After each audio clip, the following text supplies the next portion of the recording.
dalka Shiinaha gaar ahaan gobolka Wuhan waxaa ka dilaacay cudurka coronavirus oo ah mid ay aad ugu dhiban yihiin isla markaana xilli maanta safiirka Soomaaliya u fadhiya China maruu warbaahinta shir jiraad uu qabtay magaalada Muqdisho waxa uu sheegay xaaladda adag ee ka taagan gobolkaasi Wuhan ee ka dilaacay cudurkaasi coronavirus-ka waxaana uu safiirku sheegay in aad loogu warqabo xaaladda caafimaad ee dhalinyarada Soomaaliyeed ee wax ku baranaysa dalkaasi waxaana uu sheegay in dhalinyaradaasi ay yihiin kuwa laga taxadiro isla markaana looga digay in dhankooda ay iska ilaaliyaan cudurkaasi dhibaatada ba'an ku haya dalkaasi Shiinaha horta hore aniga wadankan oo fasaxii wuxuu dhacay barnaamijkan ee waqtigii fasaxa lagu jiray anoo halkan joogo cudurka dilaacay saasaan u joogaa xaggana waa aadi doonaa xaaladda dhalinyarada ku jirto dabcan magaalo karantiilaysan qof ku jiro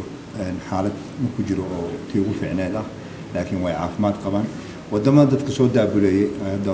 hore nooga hadla haddana waa idiin sheega wadamada maxaan lahaa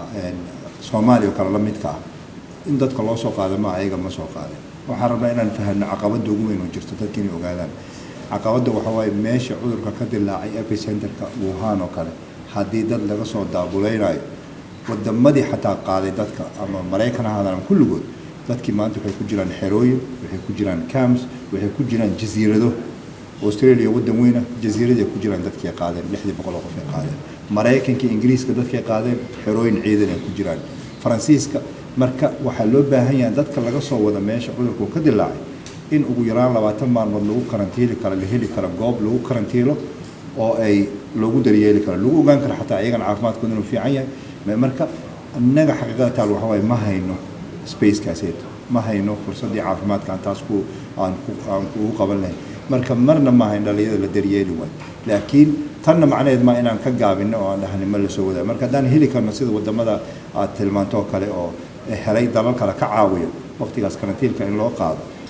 waa ku maqannahay madaxda qarankana runtii way wada raadinayaan laakiin inta ka sokayso waxaan ku qasbannahay inaan walaalaheena dawladda Chinese la shaqeeyno hubino Soomaalida xagga joogto kuwa maxaa la Wuhan joogo iyo kuwa kalaba inay caafimaadkooda fiican yahay hadii wax la soo darasaan aan dhaxrin marka ayagoo dhan waa la xiriirin dhalinyarada Wuhan joogto qoraalaan u qornay safaaradda intooda badan waa la hadalnaa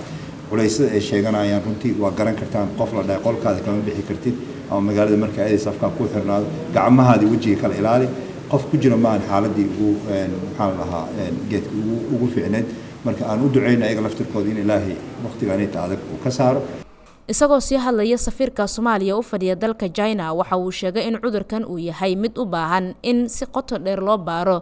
isla markaana waxa uu xusay in cudurkani uu yahay mid aan la kala garaneyn isla markaana dhaqaatiirtu looga baahan yahay inay cadeeyaan cudurkani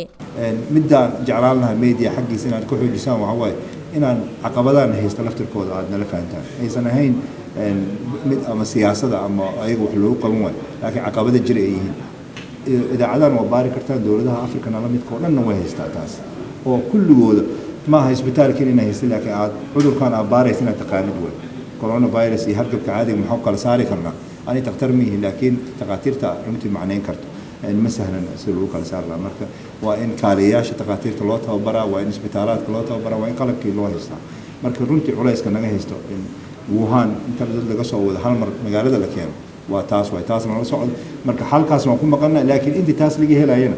wasaa dawladda China si toosaas kaaga warqabnaa in caafimaadkooda ogaano